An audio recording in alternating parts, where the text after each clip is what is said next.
¿Qué tal? ¿Cómo están? En nuestra última edición impresa, en la última edición impresa de Caretas, que tiene esta gráfica carátula, ¿no?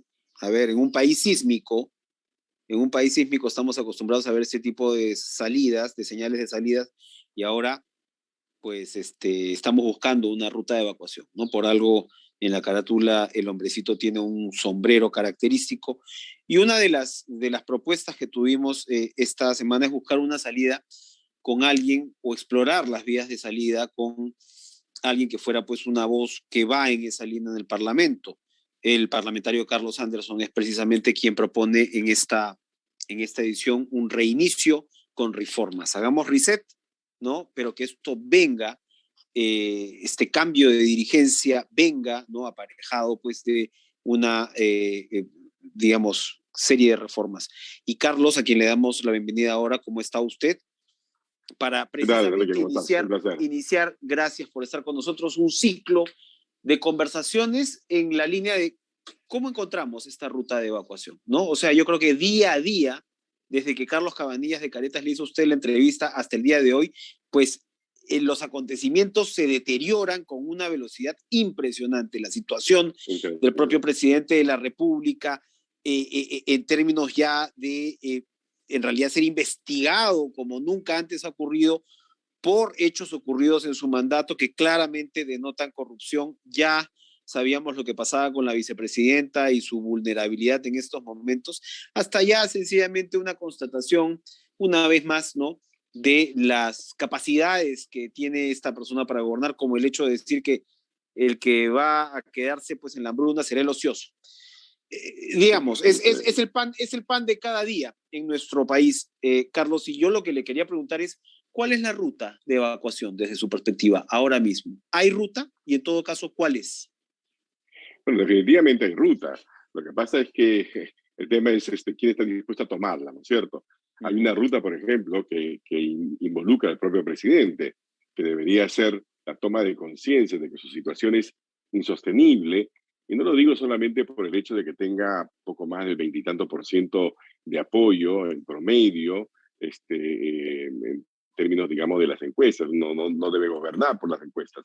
Solo que en este caso en particular, las encuestas no solamente le hablan acerca del desencanto ciudadano, acerca de su pobrísima, inexistente gestión, sino sobre todo constituyen un castigo a, al ambiente que ha creado, a esta sensación generalizada de que estamos realmente frente a la banda del Choclito, ¿no? Que hay un asalto masivo al Estado, ¿no? Y descarado, que se ha mentido, pero sin ningún tipo de no sé, de cuidado, ¿no?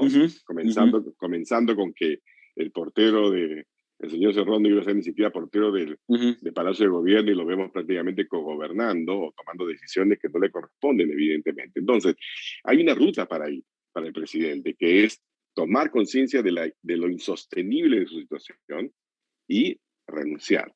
Ok, es una ruta que está allí, uno nunca debe despertarla. Nixon se vio forzado a hacerlo, ¿no? Sabiendo exactamente lo que se le venía, y bueno, ese podría ser un camino. El otro camino, creo yo, si las investigaciones avanzan, como pareciera que van a avanzar ahora que el señor Pablo Sánchez ha decretado que sí, se puede investigar al presidente, y hay una cantidad abundante, digamos, de pruebas que están siendo recabadas, de testimonios que al principio parecían medio fantasiosos, que de repente tienen pues muchísima, eh, no sé, elementos de prueba, elementos de convicción, como dicen los abogados, ¿verdad? Y empieza a parecer realmente no solamente verosímil, sino más bien probable que las cosas se hayan dado como los han dicho estas personas. Entonces, y en todo ello hablamos de corrupción que empieza realmente desde la propia cabeza del Estado, ¿no? En un acto realmente coordinado, que básicamente convertiría al presidente pues, en un capo de tutti capi, ¿no? Y claro, y la pregunta ahí es, ¿realmente como sociedad los peruanos podemos aceptar eso. El Congreso de la República puede aceptar que el Perú esté gobernado por alguien que, digamos, que las evidencias apuntan que realmente ha estado comandando una acción total y absolutamente antinacional en contra de la democracia, en contra del país, etcétera. Creo que no, ¿no? En esas circunstancias, la opción de la vacancia, pues, debería ser moralmente irresistible, ¿no? Así que ese Ahora, es el sí, otro camino. está Sí. clarísimo, pero la pregunta es si los congresistas, cómo tomarían esa opción de vacancia. Ya se sabe que estaba pues la posibilidad de que lo suceda a la señora Boluarte, que más allá de ser un enigma, ahora está muy complicada por el lado de la Contraloría. Usted lo dice en la Sí. edición impresa de Caretas, que además ella tiene muy pocos amigos en el Congreso. Entonces, políticamente se complica mucho su situación y podríamos encaminarnos hacia una doble vacancia. Y la pregunta es si el Congreso va a aceptar la convocatoria a elecciones generales para el próximo año, que es lo que pasaría en la práctica. Tendría que. Mira, yo creo que la presión ciudadana va a ser irresistible, ¿no? Ante un caso, las pretensiones que tienen algunos de que se pueda generar una elección solamente para presidente y que nos podamos quedar los congresistas, digamos, intactos, es una ilusión, es un autoengaño, ¿ok? Por eso creo yo que urge que en estos momentos, desde el Congreso, se hagan algunas cosas que faciliten, digamos, una decisión de esta naturaleza. Me refiero, por ejemplo, a impulsar rápidamente la bicameralidad, que te digo, estando yo ahora en el Congreso, te puedo decir que sinceramente es una necesidad total, porque no puede ser posible que las leyes se aprueben de la forma como se aprueban, sin mayor consideración, sin mayor análisis, sopesando las consecuencias de las decisiones, ¿no? Porque todo se va al mundo de los votos y del posicionamiento político. No es la forma de generar legislación que impulse el crecimiento y el desarrollo de un país. Entonces se hace necesario. Y ese camino podría significar, por ejemplo, que los congresistas puedan participar en elecciones libres, ¿no? Y a un Senado, ok. Yo lo digo, yo creo que es necesario no solamente como una salida, sino como una reforma sustantiva, ¿no? Para gobernarnos mejor, pero que además en este caso tiene un segundo propósito, ¿no? ¿Cuánta gente piensa como usted en el Congreso? O sea, es decir, ¿cómo se va formando una suerte de masa crítica para poder Yo creo, yo imponer creo el que sentido sí. común, ¿sí? Cada vez más, ¿lo cree usted?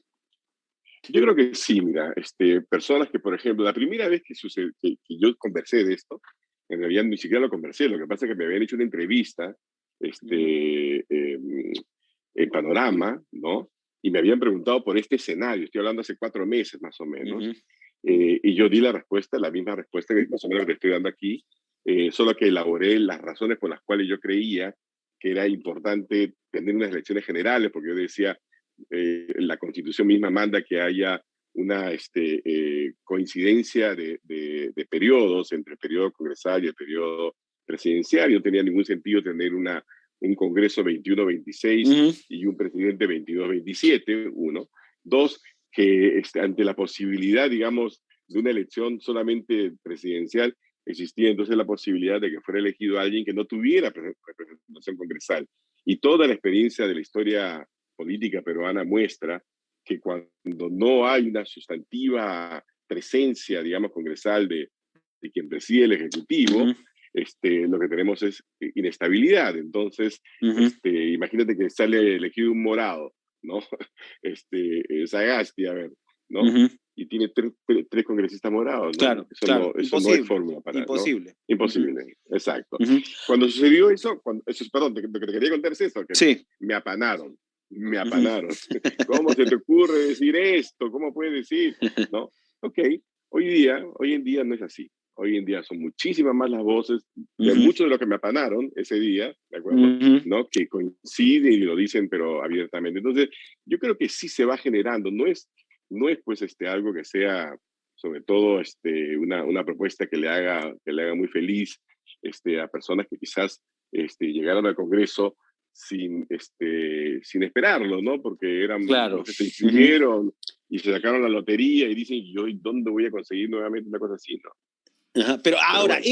eso nos lleva efectivamente al que probablemente en la práctica, Carlos, es el óbice, el obstáculo más complicado para llegar a esa solución que usted plantea. Es decir, si nos ponemos en ese punto, la fuerza de los votos y una cantidad importante de congresistas que no se quieren ir, pues, ¿no? Que nunca se imaginaron hacerla, ¿no? Y que ahora, evidentemente, ellos dicen, oye, yo he metido mi plata, he estado en campaña, me ha elegido el pueblo, ¿por qué me voy a ir?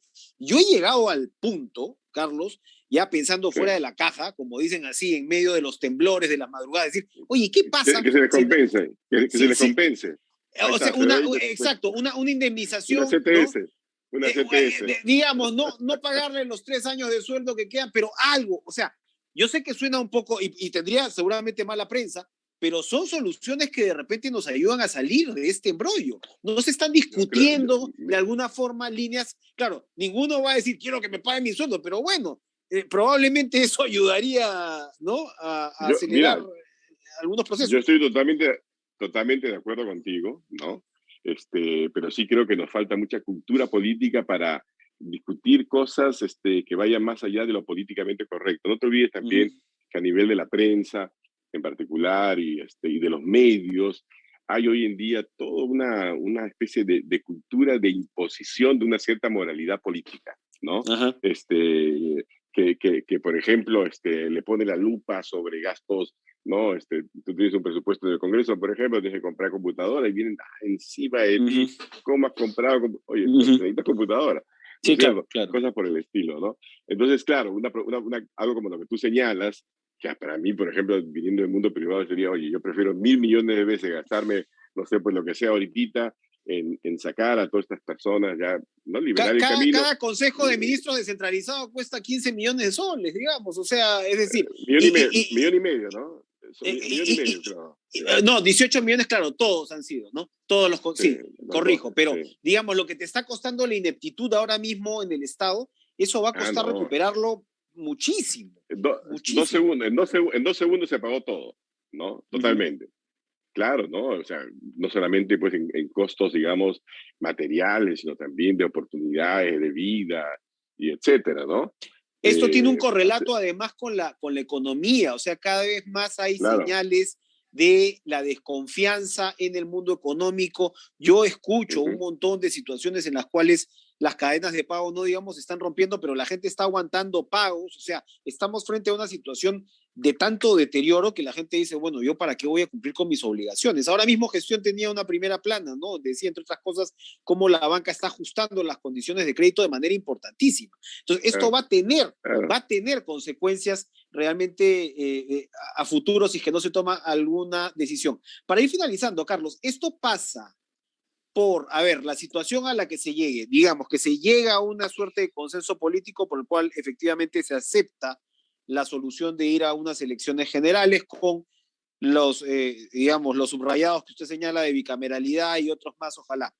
Esto sería con una nueva mesa directiva. Imagino que sí, o sea, creo que la actual está grupos, muy complicada, ¿no? Sí, definitivamente, ¿no?